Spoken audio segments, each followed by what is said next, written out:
All right, Michael, we have some questions from folks online on Facebook. Oh, yeah. We have a lot of them, so we're gonna start asking them. Here are some good ones.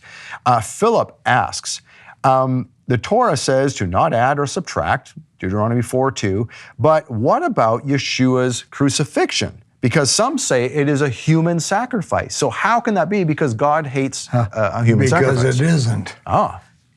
Yeshua is a voluntary payment. It's not a human sacrifice. At Mount Sinai, that's where we entered into the blood covenant. And we broke that covenant. And God said, stand back, Moses, I'm going to kill them all. And Moses said, went up in the mountain, and for 40 days, he interceded for us. And he said, figure out something else. That's not going to work with me. And so God figured out something else. That was the sacrificial system.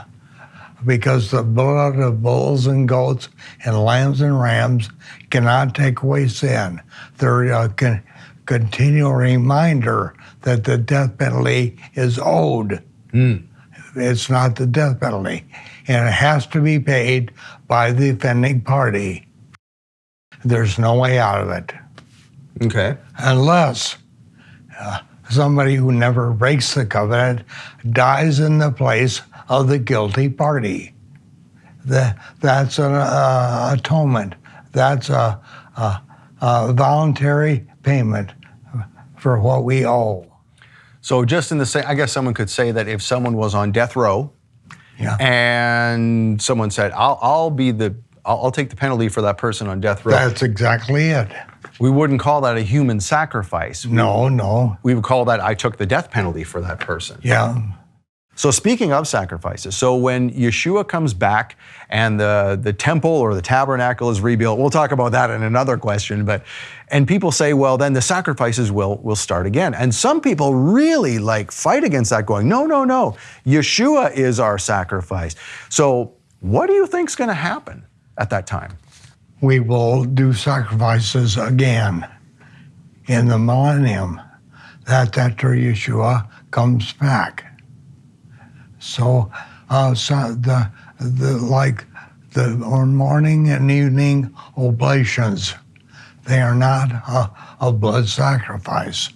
They're just recognizing that God is the creator of the heavens and the earth, and so he owns it. And he wants a lamb, and so we give him a lamb. And God is the owner of the heavens and the earth because he has redeemed it. And so we sacrifice a lamb in the place because he wants it. And that's what he requests. So that's not like some people say, well, there's no need for that because Yeshua, Jesus, was our sacrifice for all of that. That kind of got rid of all that. So that's not a right thinking. No, it's not right. He is the payment for, he died in our place. That's what he did. He's not a sacrifice like we sacrifice a bull. So no human sacrifice, and there will be sacrifices again in the millennium. Yeah, there are no human sacrifices in the Bible.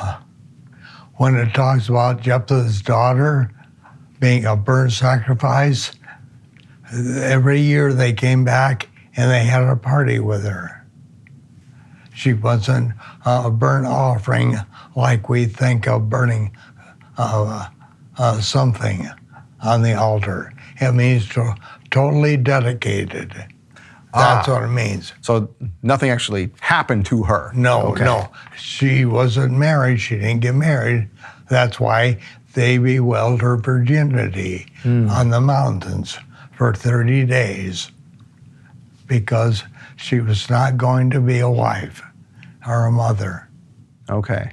So what do we do with the priesthood then? So when people say, well, wait a minute, that whole priesthood is gone, but Yeshua is the order of Melchizedek. So does that mean under that priesthood that the sacrifices can still happen. Like the priesthood, the sacrificial system didn't go anywhere. It was just a change in the priesthood. Was that the idea? Yeah. Yeshua is the high priest. It didn't go away. It just was temporarily terminated. Right, because even after, people forget all the time that after Yeshua rose, Paul was asked to prove his adherence to the Torah and asked to, sacrifice for some folks who were doing a Nazirite vow. Yeah, he was paying for people who had a Nazirite vow. In other words, they shaved their head and they had to pay for it. And they burned their hair in a fire. That was part of a Nazirite vow. That's something that Yeshua never did. Right. But as part of that, though, when they were done the vow, they had a burnt sacrifice of some kind, like an animal or something, was there not? Yeah. Yeah. So if Paul, that doesn't make sense then, if Paul would actually agree to even just pay for it. People say, well, no, Paul never did it. He wouldn't even agree he wouldn't have not even agreed to pay for it if he disagreed with that practice. Right. They had a morning and evening sacrifice all during that time until the temple was destroyed. And so Paul was part of that. All the apostles were. Right, until 70 AD when the temple was no more, and then therefore there was no place to have a sacrifice. Yeah, that's a common teaching. Now, speaking of that, we covered this in the upcoming love gift for August 2025, but maybe a little bit of tease of that. We talked about what's going to be on the Temple Mount. Is it actually a third temple, or is it something else? No, it doesn't say. The word temple in the Bible is not the word temple. It's naos in Greek. It is a structure for a holy place. And that is what was found in Jeremiah's grotto with the Ark of the Covenant.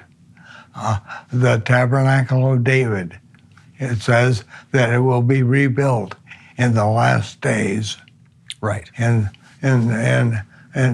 we know that, but people want to think it's the temple, right? But it's not. It makes a lot more sense too, because if they find the Ark of the Covenant, and if what Ron Wyatt says is true, and I believe it is, he also said the tabernacle was in there. It's being stored. Yeah, it was. Yeah. It says in the book of Acts that the tabernacle of David has fallen down. But it doesn't mean that it was just fell down. It was disassembled, and it was stored with the Ark of the Covenant. Yeah, that even makes sense in our modern vernacular. Like the circus tent, is it still there? No, it's down. Well, it didn't mean it fell down. No. They disassembled it and they moved on to the next town. Yeah. Right? Yeah, so that's good. And that would make a lot of sense too, because if that was found, that day they could erect the temple if they had enough people to put it up, or the tabernacle rather, to put it up. Because it's not going to take that long. They just need to put it up and boom, there it is. In one day probably, Faster than a Butler building. Yeah, that's true. All right, so if people want to see the rest of that answer, I guess they go to the August Love Gift, don't they? Oh yeah, we spent an hour going through all this stuff. We did. Yep, it's a good fun. So if people want to see more on the August Love Gift.